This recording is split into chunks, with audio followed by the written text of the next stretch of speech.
We certainly want to see banks succeed in this new world order. You never want a serious crisis to go to waste. And what I mean by that, it's an opportunity to do things that you think you could not do before. FTX, the latest former Alameda Research CEO Caroline Ellison now telling a judge that Sam Bankman-Fried and other top FTX officials received billions of dollars in secret loans from Alameda. According to a transcript of a mid-December plea hearing unsealed late last week, Ellison said she agreed with Bankman-Fried to hide the fact that Alameda could borrow unlimited money from FTX. Ellison and FTX co-founder Gary Wang have now both pleaded guilty to charges relating to the collapse of FTX. Joining us to talk about this, so much more. I want to talk about China. I want to talk about a lot of stuff. We got former SEC Chairman Jay Clayton here. He's a non-executive chair of Apollo, a CNBC contributor. He's also on the board of American Express. And I should say, if we do talk about FTX, that I believe that Sullivan and Cromwell, which you are of counsel of, or of counsel to, I should say, is involved with the FTX bankruptcy, but for the company side. Correct. Correct. Okay. Can we just talk for a second about the SBX, the SBF of it all in terms of the bail hearing? Everybody's sitting around going, "Oh my God, he claims he has no money. How is this $250 million? He doesn't have $250 million. His family is signing for it. They didn't pay 10%. They didn't even put up $25 million, which is typically how this would work. You'd put up about 10%. Is this some kind of sham deal? What is this?" I don't think it's a sham deal. I think, look, you have experienced federal prosecutors, federal judge, all weighing in on this.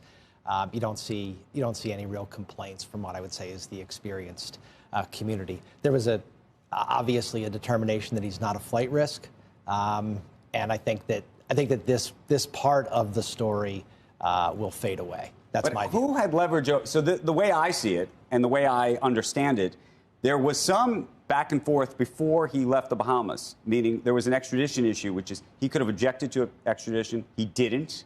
Mm-hmm.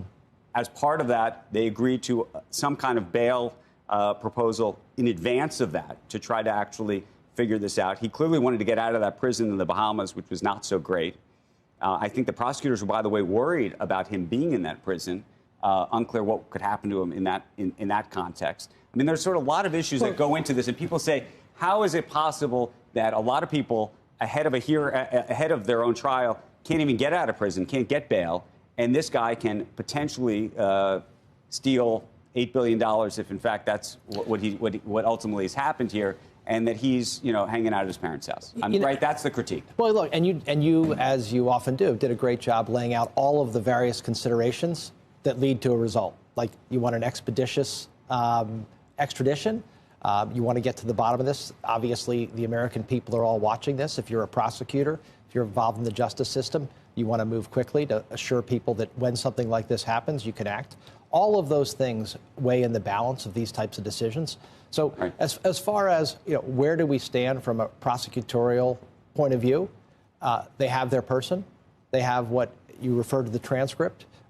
If you look at the SEC complaint, the CFTC complaint, you can see what I would say is a detailed factual predicate laid out as to what the charges are here. So if I'm in that position today, I feel pretty good. Okay. But the $250 million number, because I think the public doesn't understand even what bail is. People think $250 million bail means you actually have to put up $250 million half the time, let alone the 10% piece, which is actually what typically happens. And this is even atypical in that regard. Is that just like a fictitious number for press release purposes?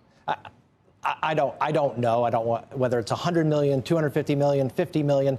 The question is how much money, how many assets are at risk for the people who have posted? So how incented are they to make sure that the defendant shows up? That's the simple. Welcome to the Crypto Teacher. And I come back with that video just to make you think. Don't forget to like and subscribe to the channel. And we have Jay Clayton on the Bankman, speaking about the Bankman's bail. And guys, we know his bail was not $250 million if the parents only put up $4 million for him to be released. And then on top of it, he flew out to California to live. So, guys, we know this is all a movie. We're going to sit back with our popcorn and let it play out. But I told you, we only have a week left of the SBF. Then we move over to the next topic, and we know that's politics.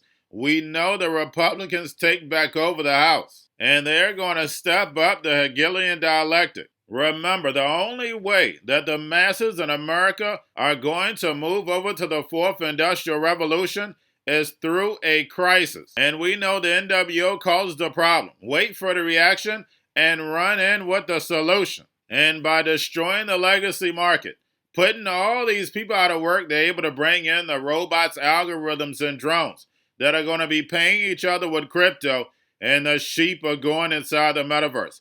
Get that free universal basic income, that free money airdrop. They have 3 to 6 months to spend it, or poof, is gone. Programmable money, telling you what, where, and when, and how to buy.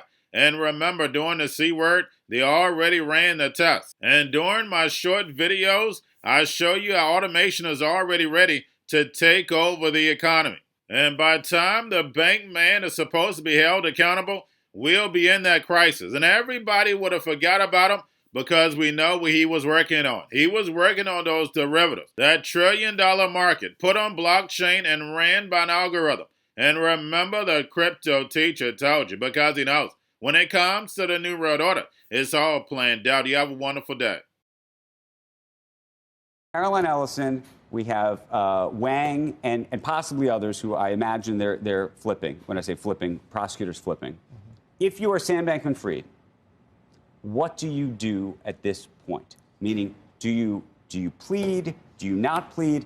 If he were to get anything, if he were to be convicted, you could see this being a Madoff situation where he would actually be in prison for the rest of his life. He's 30 years old right now. Right. Do you think that you could plead guilty?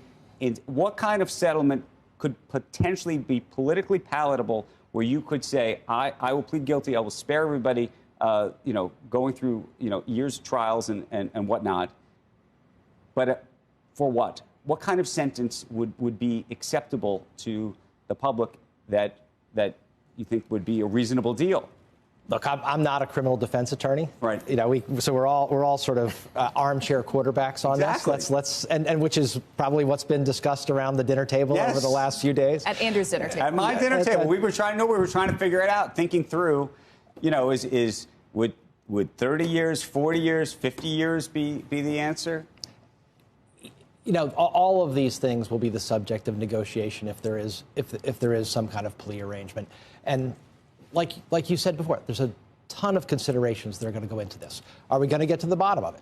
Are we going to demonstrate that? Right. That's So we will see. I think there will be tremendous pressure to reach a resolution absent a trial, though. We're going to a different economy, and we're going to be learning more about that as we go. But clearly, we're learning that things can be done from remote locations. We're learning that technology can replace people even more than we thought. We're not going back to the same economy. We're recovering, but to a different economy, and it'll be one that is more leveraged to technology. And I worry that is going to make it even more difficult than it was for many workers. In Silicon Valley, and my friends who work in technology know that what we did to the manufacturing workers, we are now going to do to the retail workers, the call center workers, the fast food workers, the truck drivers, and then even bookkeepers, accountants, insurance agents, lawyers, and on through the economy. So what happened to the manufacturing workers is a very clear sign. This effort. And China has big plans for this. They intend to seed their digital yuan into the global environment by giving it away to visitors at next winter's Olympics. When they arrive at the airport, they're going to get yuan digital wallets. They're going to receive digital yuan.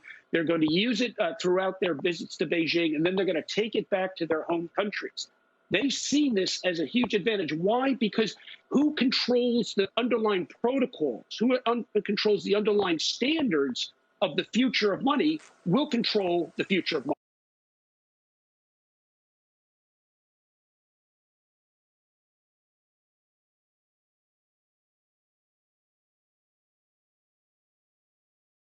Most powerful person in the world is the storyteller. The storyteller sets the vision, values, and agenda of an entire generation to come.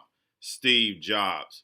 And guys, I truly believe in this. When you look at the New World Order, they're the storytellers. And that's the reason why I wrote my New World Order book. But guys, now it's time to change the current generation. And I wrote 3 kids' books. You know, I love the Trinity because I understand the power that's in it. So I have 3 books. We have an opportunity to change the generation, to educate, not just me, but I want to show you that I take action on a daily basis. And I want you to take action on a daily basis.